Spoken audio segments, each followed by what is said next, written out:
Okay folks, there you go. That's Europe, the final countdown if you didn't know that tune. Okay, so what did I promise you? I said we'd do a little quiz on some of the stuff you've been learning about obedience. Okay, lovely to see you all, by the way. Hope you're all doing well in this, where are we now? Third week of lockdown. So very, very strange, isn't it? Sunny, lovely weather out there, but we've got to all keep playing by the rules, haven't we? And doing the right thing. Okay, folks, so hopefully by now you've had a chance to learn explanations for obedience and the research that goes with this, Milgram being the named study, and you need to know variations of that study. We've got other studies like Hoeffling, Tarnow, and so on. So here's the idea of this little video. You may hopefully be able to see this clear enough. I've sent it to you as well, so you can always have a look at those questions on Show My Homework. So on this Show My Homework, by the way, I've put this little attachment or this link through to this video. But what you've also got, folks, is some more of those grids to help for your revision for these Year 10 virtual exams that are coming up. Sorry, Year 10, what year are you? Year 12, aren't you? Yeah, that's the fella. Okay, so hopefully they'll help you just guide for your revision as well. Remember now, we are actually into the Easter holidays, so you know, you relax and you chill out, but not a bad thing, is it always, to overcome the Ebbinghaus forgetting curve. Let's just take it off the wall, shall we? Okay. And to remember that every single time you go back over something, you're not letting that curve drop down. Every time you go over it, you bring it back up in memory. And it drops down, you bring it back in memory, and so on and so on. So any time, folks, that you've got time to do repetition, revision, rehearsal, whatever you want to call it, that's always going to help for the long run, okay? Okay, good stuff. So I'm going to do a little quiz. The point of this then is that I'm going to ask the questions. I already showed you them quickly on the last video. I'm going to show the questions, and then I'm going to go quickly into the answers. But what you will do at home is you'll be pausing, won't you? You'll press pause on this video, and you'll have a go at these questions, and then you'll press play when you're ready to go into the answers. Okay, so here, just a silly little thing, a little, I suppose, gap fill or whatever, some key explanations of why people are obedient. And I've just given you the prompting starting letters, but I wonder if you can get them. So let's have a look. Okay, so the first one then, what did we have? We just had an A and an S, didn't we? So we've got people are in an agentic state when they feel like they're the kind of agent of the authority figure, all right? And they're just going to carry out that instruction because that other person has authority, okay? Graduated commitment, the second one, or otherwise sometimes referred to as foot in the door, okay? This suggests that when we start following instructions and we start being obedient, normally we're going to start that small, little things, okay? Think about in a classroom at school. Would you sit down for me, please? Could you put the litter in the bin? Would you mind tidying the shelf? Whatever it might be. So you're used to getting obedient to the teacher. But then the requests might ramp up. Now the idea here is that if you're used to being obedient, you graduate your commitment up to higher and higher levels of obedience, okay?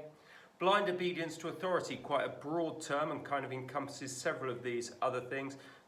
This just suggests that we don't question the authority figure. We just follow the instruction. We are obedient without that questioning, really. We're blind to that because they're the authority figure. Okay. Legitimacy of the authority figure, already talked about last video. When somebody has legitimacy, then of course we're more likely to follow their instructions to carry that out, all right? And a buffer, anything that stops us seeing the negative consequences of our obedience, all right? And I talked about that a little bit last time, so I won't repeat there. Okay, so hopefully you've paused and you've seen the answers now. I'll go on to my next questions, all right? Now this is Milgram study, named study, absolutely key. Here are the questions, you can see them. What these questions are going to demonstrate, by the way, or the answers to them, is those concepts before. Why am I asking you? What voltage did the experiment start at? Well, hopefully that's going to support the idea of graduated commitment, or foot in the door, okay, and so on. So pause your video if you want to have a bit of time to do them. I'm going to carry on because you can play whenever you're ready. So let's have a look at these individually. So what voltage did the experiment start with? It started, of course, at just 15 volts. 15 volts is small, okay? Very easy. Probably most of us be prepared to give someone a teeny weeny little electric shock. But the key thing here, isn't it? We're getting people used to being obedient. We're starting to step it up after that to higher and higher levels, okay? How much did it go up by each time? Small amount. How much? 15 volts, okay?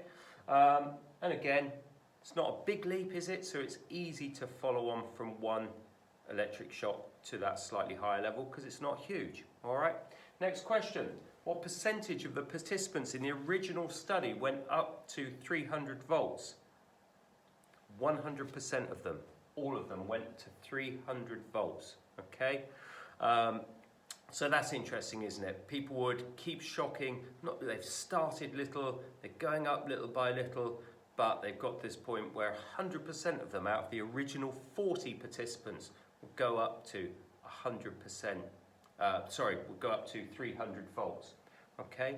And then, key question, what was different after 300 volts? Well, this was the bit where, of course, the participant the other side of the wall stopped responding. No cries of pain, no noise, no stop this or anything like that, okay? And we'd assume that people would stop. No, what did we see? Okay, no response from the learner, but, next question. What percentage, therefore, continued shocking, continued going up, even though presumably that person in the other room might have passed out, might have fainted, might have collapsed, might have died? Okay, well, what percentage in the original study, you'll read different things here, by the way, went to 450 volts? Well, here's my joke again. A shocking amount went 65%. 65% of people went all the way to 450 volts, potentially lethal. Okay, next questions. So what about some of the variations? By the way, people don't know this, but Milgram did almost 20 variations, and these are just some of them. They demonstrate different things. Are men different to women? Well, female sample, okay? Here are your questions, by the way, folks. Have a look at them. All right. You pause your video, have a go at answering them. I'll go on to the answers now. Okay, female sample. All right. Female's going to be stereotypically more compassionate, kind, or more obedient, maybe. All right. 65% went exactly the same as men, were obedient and went to that level of 450 volts. So what about if it's in a run-down office? Because we know, of course, that the original study was in a very, very lovely university setting, wasn't it? Very, very official and everything, in one of the top universities. So, of course, that might influence people to be obedient. So what if you run it in a run-down office? In other words, is location important?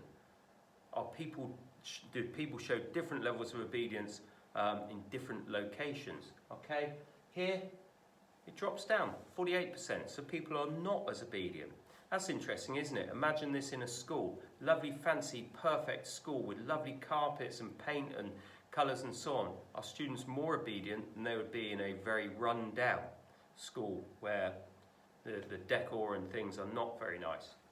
Okay, another participant giving the orders rather than the actual authority figure, all right? Well, we're going to take away some legitimate authority. It goes down to just 20% obedience, all right? And then the learner and the teacher placed in the same room. In other words, the buffer has been removed, okay? Goes to 40%. Now, I have a bit of an issue with that last bit, okay? Placing the teacher and the learner, if you like, in the same room, okay? And I wonder if you can think up the same issue that's in my mind. I'll leave that blank to a later date. Okay, folks, don't forget your strengths and weaknesses of this study, all right? Milgram's experiment, a named experiment. Potentially you could have a 16 marker on it, outline and evaluate.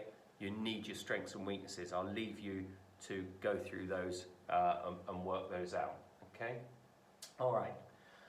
So let's move on. Let's have a look at a few other studies quickly. Hoeffling's study, the study of the nurses Okay, control group asked before, a separate control group, by the way.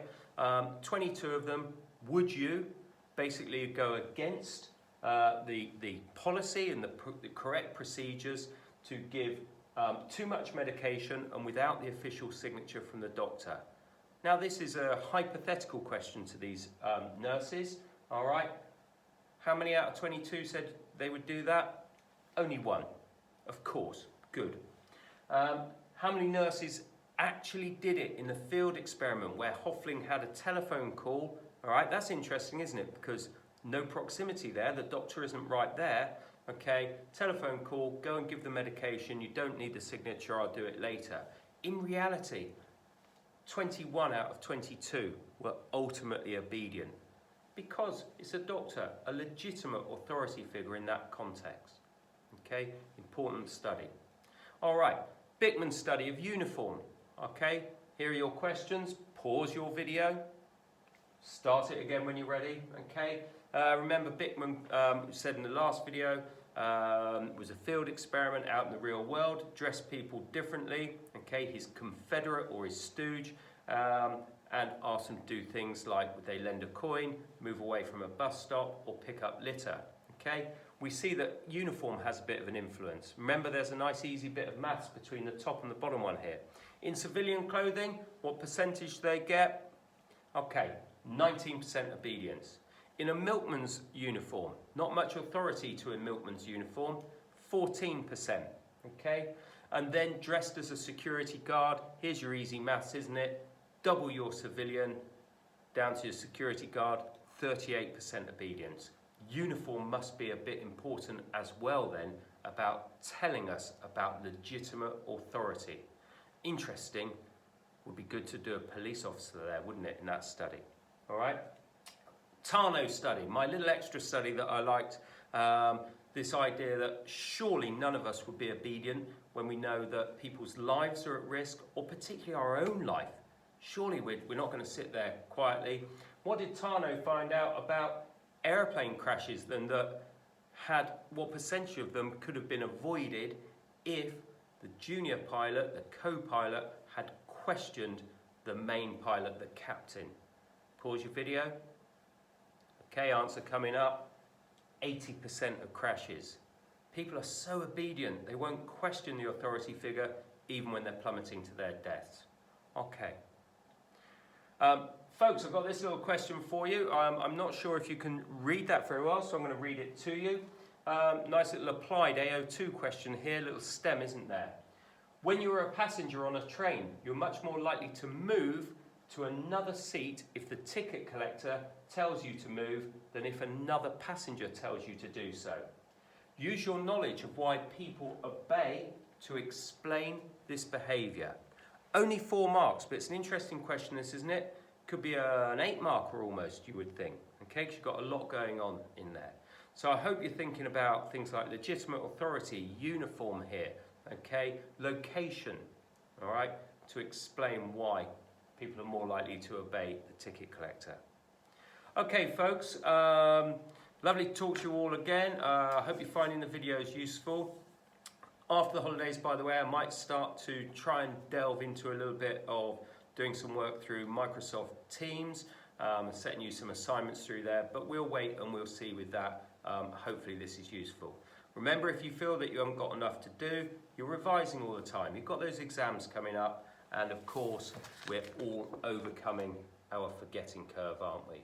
All right, folks, that was Europe at the beginning, the final countdown. It's not really the final countdown, we're just beginning. Maybe it's the final countdown to the end of lockdown. I don't know. Lovely to see you all. Be good, stay safe, socially isolate, do what the government says. Take care. Bye.